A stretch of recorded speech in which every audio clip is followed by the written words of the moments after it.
कोविड-19 महामारी के समय में पत्रकारों ने अपनी जान की परवाह न करते हुए अपना काम कर रहे हैं। इसलिए भिवंडी लोकसभा सांसद कपिल पाटिल जी ने अपने स्वयं निधि मोरेश्वर आलोजी पाटिल ट्रस्ट की ओर से 2500 रुपए का चेक पत्रकारों को प्रदान किए है। भिवंडी लोकसभा सांसद कपिल पाटिल जी ने भिवंडी शहर व ग्रामीण शाहपुर, वाड़ा, मुरबाड़ व कल्याण के 250 से भी ज्यादा पत्रकारों को सहायता कर रहे हैं। भिवंडी लोकसभा सांसद कपिल पाटिल ने कहा है कि एक साल से पत्रकारों ने डिमांड कर रहे महाराष्ट्र सरकार से कि पत्रकारों को सहायता वेलफेयर फंड वर्कर डिक्लेयर करे सरकार, मगर महाराष्ट्र सरकार इस पर ध्यान नहीं दे रही है। पिछले 10 दिन पहले महाराष्ट्र सरकार से इस विषय पर पत्र लिखा तो कुछ पत्रकारों ने टिप्पणी की कि सांसद केंद्र सरकार से पत्रकारों को सहायता मदद निधि लेकर आना चाहिए, मगर केंद्र सरकार डायरेक्ट पत्रकारों को सहायता निधि नहीं दे सकती, क्योंकि केंद्र सरकार पत्रकारों को सहायता निधि देगी व राज्य सरकार को निधि देगी तो फिर वह राज्य सरकार बांटेगी, मगर महाराष्ट्र सरकार की मन में ही नहीं है कि पत्रकारों को कोई सहायता निधि दे।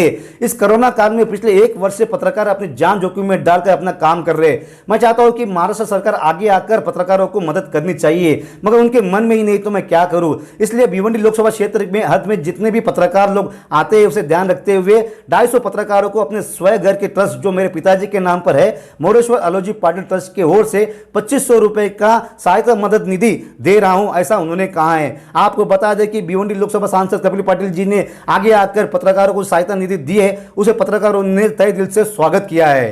निधि दिया जा रहा है, किस प्रकार दिया जा रहा है? देखो, 1 साल से हमारे पत्रकार लोग डिमांड कर रहे हैं गवर्नमेंट से, महाराष्ट्र के, कि पत्रकारों को फ्रंटियर वर्कर डिक्लेयर करे, लेकिन महाराष्ट्र सरकार ने इसके ऊपर ध्यान नहीं दिया। जब मैंने लेटर दिया महाराष्ट्र सरकार को अभी 10 दिन पहले, तो कुछ पत्रकारों ने उसके ऊपर टिप्पणी की कि खासदार साहब ने केंद्र सरकार से पत्रकारों के लिए मदद लानी चाहिए। फिर मैं आपको बताना चाहूँगा कि केंद्र सरकार ऐसी डायरेक्ट मदद पत्रकारों को नहीं दे सकती है।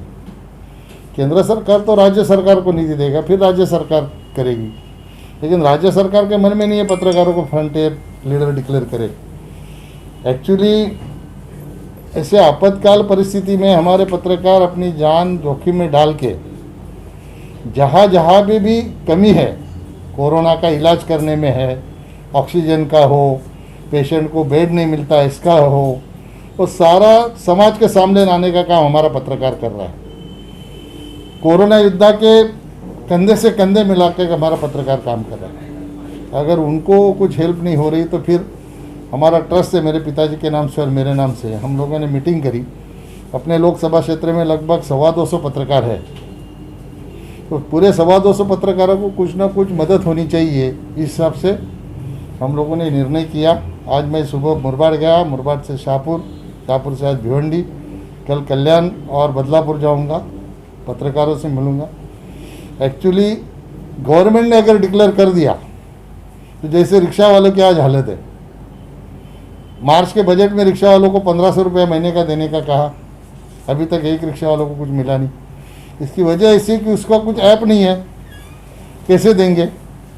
अभी पत्रकारों को देने के बारे में अगर महाराष्ट्र सरकार ने निर्णय लिया तो वो क्या बोलेंगे, जिनके पास केंद्र सरकार की मान्यता है वही पत्रकार, फिर जिनके पास नहीं है उनको कौन देगा। इसलिए हमने निर्णय किया कि सभी को मदद होनी चाहिए। ये निर्णय हमारे पत्रकारों को, समाज को आईना दिखाने के लिए, ये कोरोना काल में किस तरह से काम चल रहा है, ये आईना दिखाने के लिए प्रोत्साहन मिले, इसलिए हम लोगों ने आज ये किया है। उसी तरह पत्रकारों ने पद्मनगर क्षेत्र के 52 जगहों पर कंक्रीट रोड आरसीसी की मंजूरी माजी मुख्यमंत्री देवेंद्र फडणवीस ने जो मंजूरी दिए थे, महाराष्ट्र सरकार में भाजपा की सरकार गिर जाने के बाद, शिवसेना सरकार आने के बाद पद्मनगर क्षेत्र में 52 जगहों पर होने वाली कंक्रीट रोड आरसीसी का काम बंद हो गया है। इस पर सांसद कपिल पाटिल ने कहा है कि आप मुझे बताइए कि 52 रोड जो सैंक्शन हुए हैं, उस वक्त यहाँ पे कोई एमएलए था क्या चुन के आया था? उस वक्त हम लोगों ने सैंक्शन करा के लाए। 52 में से 17 रोड उस वक्त उनका टेंडर निकला, काम हुआ, कुछ काम शुरू है, जल्द से वो ख़त्म हो जाएगा। उसके बाद में जो पद्मानगर के वार्ड नंबर 17, उसमें राम मंदिर से विजयश्री होटल तक का रास्ता है, गणेश टॉकीज से सागर देशी बार का है, और गणेश टॉकीज से राम मंदिर रोड है। ये अभी के नगर विकास मंत्री एकनाथ शिंदे साहब को मैंने कहा ये रोड मैंने सैंक्शन कराया विति के कार्यकाल में, तब भी आप पालक मंत्री थे, देवेंद्र जी ने इसको सैंक्शन कराया है, तो इसको अभी टेंडर निकालने के लिए परमिशन दे दो। तो उन्होंने मुझे कहा कि मुझे फिर से लेटर दो, तो दिसंबर 12 को मैंने उनको लेटर दिया 2020, तो उन्होंने वो सैंक्शन करा के दिया। उसमें किसी का कोई कुछ है नहीं, उसकर किसी को सैंक्शन कराना है तो खुद अपना सैंक्शन करा के ला के अपना नाम लगाए, तो हम लोग उसको कोई ऑब्जेक्शन देंगे नहीं। उनके साथ किसी भी मंच में बैठने के लिए हम लोग तैयार है, जो बोलते हैं दावा करते हैं कि हमने किया। सरकार तुम्हारी अभी करो, तुम कर सकते हो। जो रोड हमने 52 सैंक्शन कराया है वो 52 रोड उसका टेंडर निकाल के करो, पूरे भिवंडी का सब रोड कंक्रीट हो जाएगा।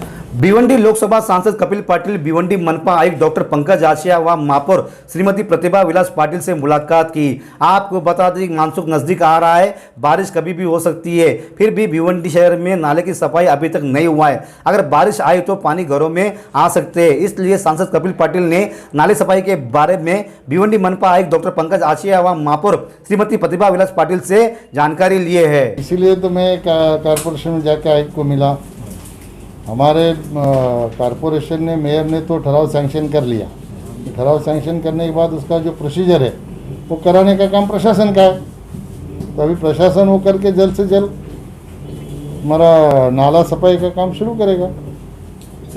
मनपा आयुक्त को मिला, बारिश सर पे आया है, अगर रास्ते में कहीं पे खड्डे हैं, नाले सफाई का काम है, कहीं गटर टूटा है, चेंबर नहीं है, तो उसको ध्यान देके जल्द से जल्द वो काम शुरू करे, पूरा करे बारिश से पहले, इसलिए उनसे मुलाकात की। ऑक्सीजन को लेकर महानगर पालिका ने एक प्रस्तावना आपने दिया था, उसको क्या कहेंगे? ऑक्सीजन का नहीं, कॉन्सेंट्रेटर को लेके 50 लाख रुपए मैंने एमपी लैंड से दिया है।